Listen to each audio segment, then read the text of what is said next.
Growth isn't easy. It's actually really, really challenging. Your processes keep breaking because they just don't fit what the company looks like every 2 years or so.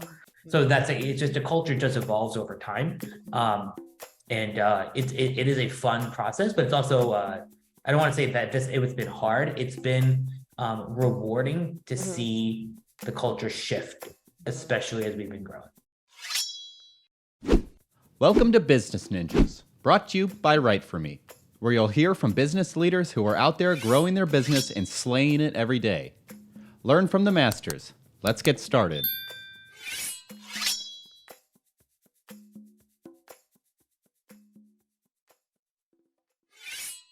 Hey everybody, welcome back for another episode of Business Ninjas. I'm here today with Krish Chopra. He's the CEO and co-founder at NPHub.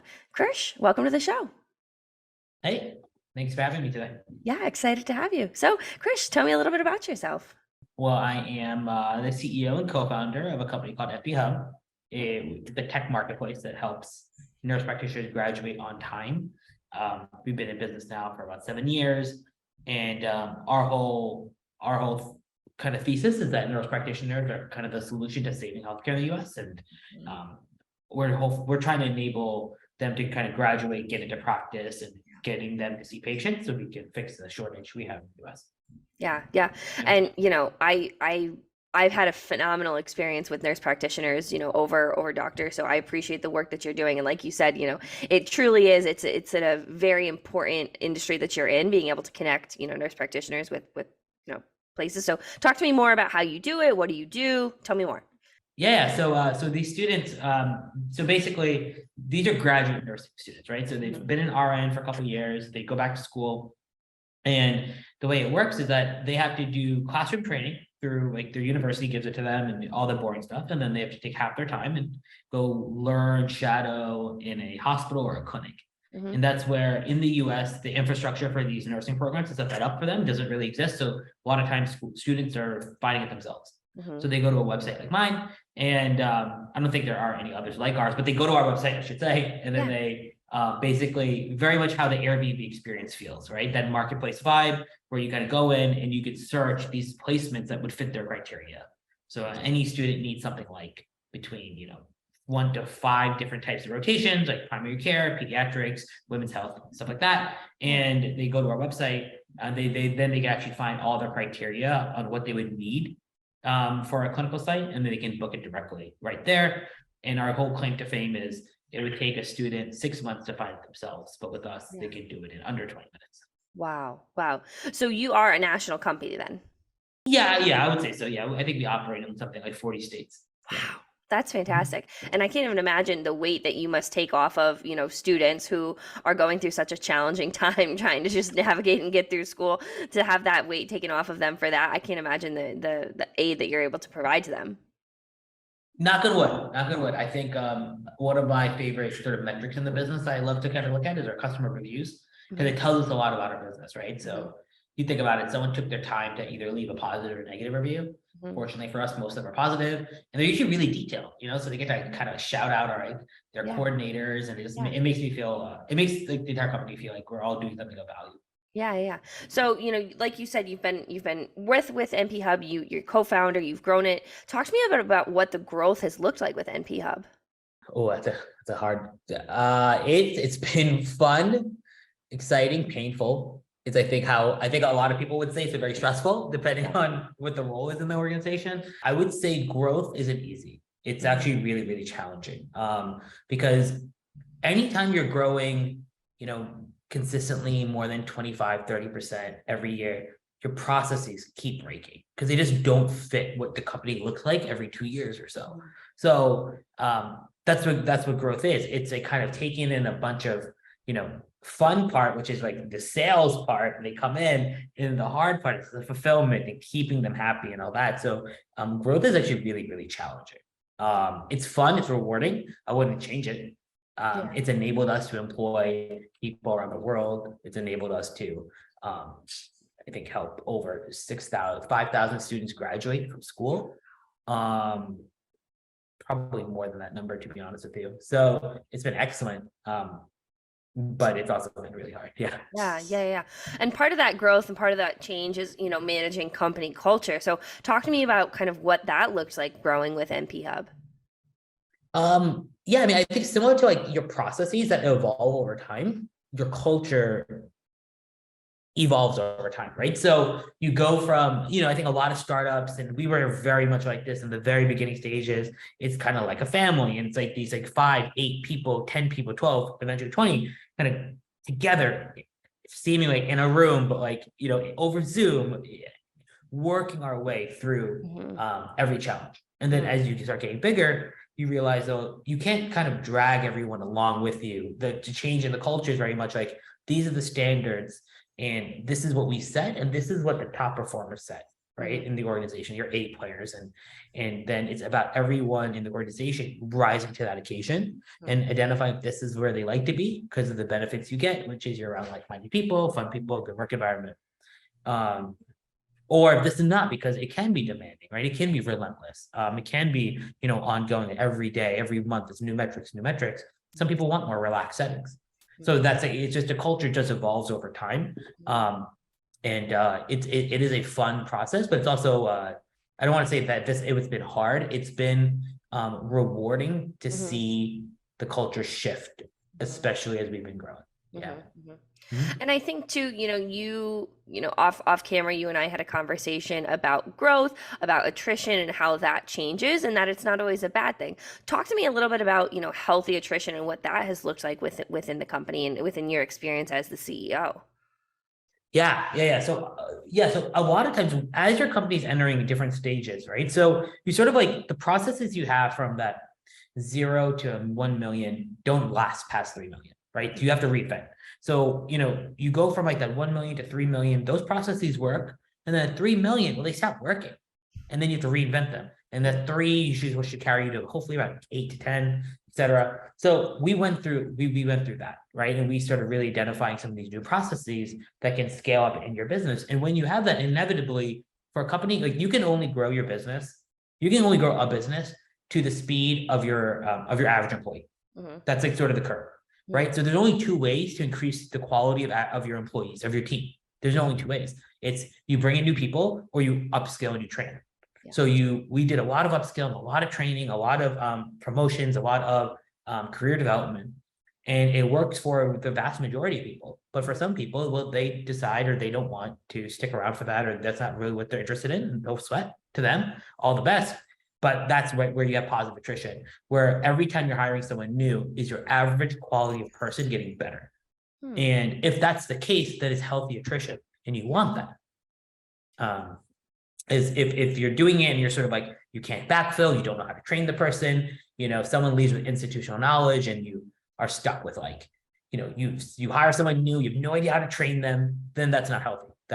You don't know what you're doing in terms of hiring. But like if you've mapped out an onboarding process, like we have a great recruiting manager. She's actually moving to talent acquisition. It's excellent for her career development. But like she's excellent at training, so she can bring in a salesperson, have them speed inside 40 days, like under 40 days. It's a great. She's done it like this over. So it gets healthy. So if she replaced someone on our team, she brings someone new. Well, in 60 days, you're back up and running with a better quality person. Right. Everyone's happy. So that's like what I mean by healthy attrition. Yeah. Do you think so? You've obviously been very successful with NPHub being able to scale. What would you say the biggest skill that CEOs like yourself need in order to be successful? Is it flexibility? Like, talk to me. What do you think it is? What's the secret sauce? Oh, I don't know if there's a secret sauce in that. I think every company's different because it also depends on the dynamic of the team. Right. So every, some CEOs are very kind of zoomed out of the business, very sort of like inspirational and sort of like kind of like, living larger than life in a way, almost like an Elon Musk type style. Right.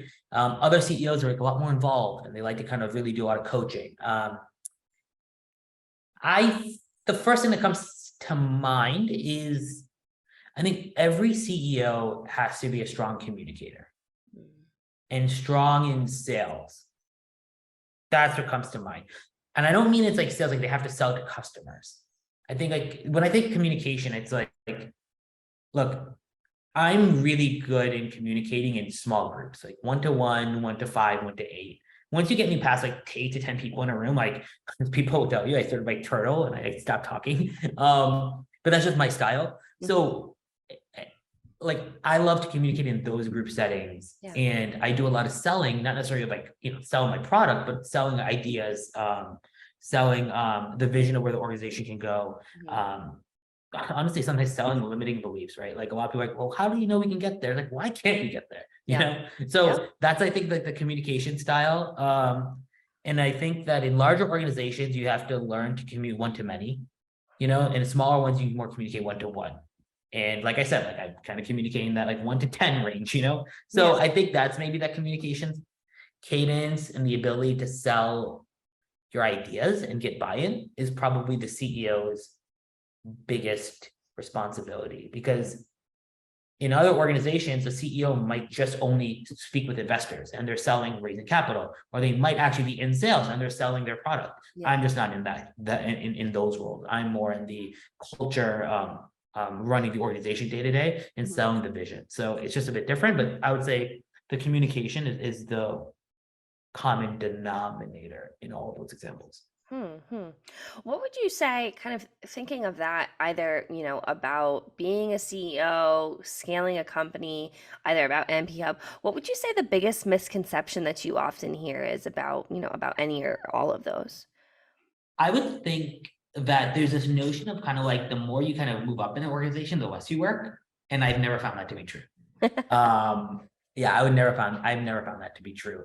In fact, like I think my common example, I sort of like I remember I used to hear this Kobe Bryant quote, right? Where he was kind of like in the gym. So he was playing a home game, and some dude on the other team kind of came into the gym and he was practicing, and Kobe Bryant was already there with like ice on his knees.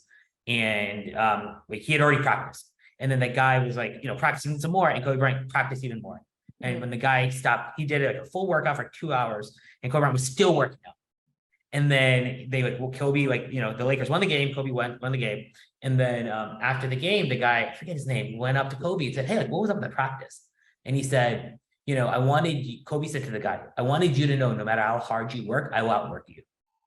And it was kind of like to break the guy's will, right? And if I take that notion in the opposite, and I sort of apply in my companies, and I always want it to be where no matter how hard anyone on my team works, they always know there's at least one other person who's working as hard right next to them, even if I physically can't be next to them. So that sort of notion of hard work, I think, is the biggest misconception, that no matter how like my managers, they work, like my team works their butts off. My managers work their butts off, and my executive team works even harder than that.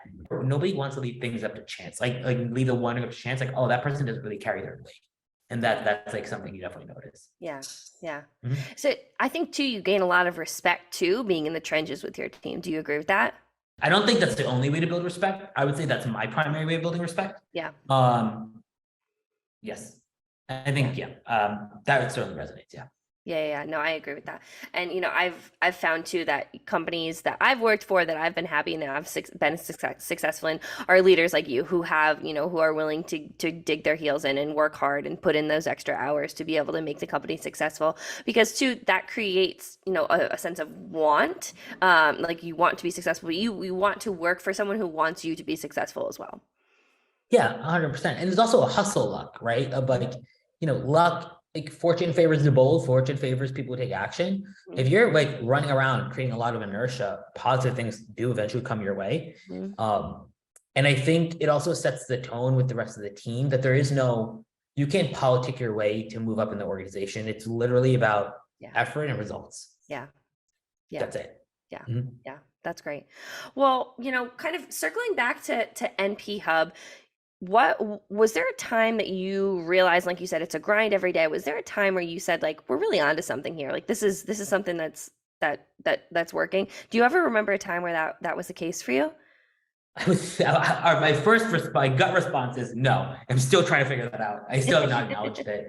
I think to a lot of people that found companies and they're running it always feels fragile in the way, like, it's not going to go away tomorrow, but you want to like almost kind of work like it is. Yeah. But I would say I started to really think we were onto something, I think maybe in the last year and a half. when we started really attracting really strong talent. So we started bringing in people who weren't like, oh, I'm going to take a chance on this company, or they were starting on their careers and they just wanted a shot. A lot of our hiring culture has always sort of been people that were overlooked or underappreciated in previous roles, and they wanted a shot and they knew they had more to give, so they can come to us and we give them a ton of responsibility.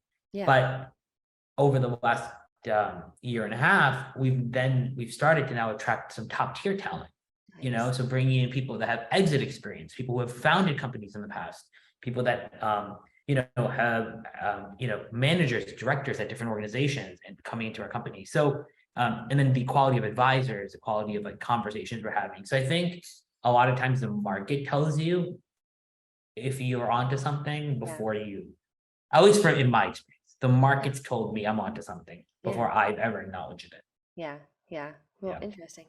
Well, if people wanted to go to learn more about NPHub, where would they go to learn more? Where would they go to learn about you? Kind of talk to me a little bit about that. I think they should go to NPHub.com. And I think they should reach out to a nurse. They should tell a nurse about us. Yeah, I would say that's the biggest one. Just go to NPHub.com. If you want to learn more about me, I'm not super active yet on social media. I'm probably going to be getting a little bit more active, but following me on my Instagram or just on NPHub.com, something like that is right where you can find that one. Awesome. Well, this has been a great conversation. I really appreciate you breaking down NPHub, kind of what it takes to be a CEO and kind of your experience in that, getting down and dirty and really working hard, digging your heels in and, putting up the work right beside your team. I think it's been a fantastic conversation, and I really appreciate you being on Business Ninjas today. Yeah, I had a blast. Thank you so much. Yeah, great to have you.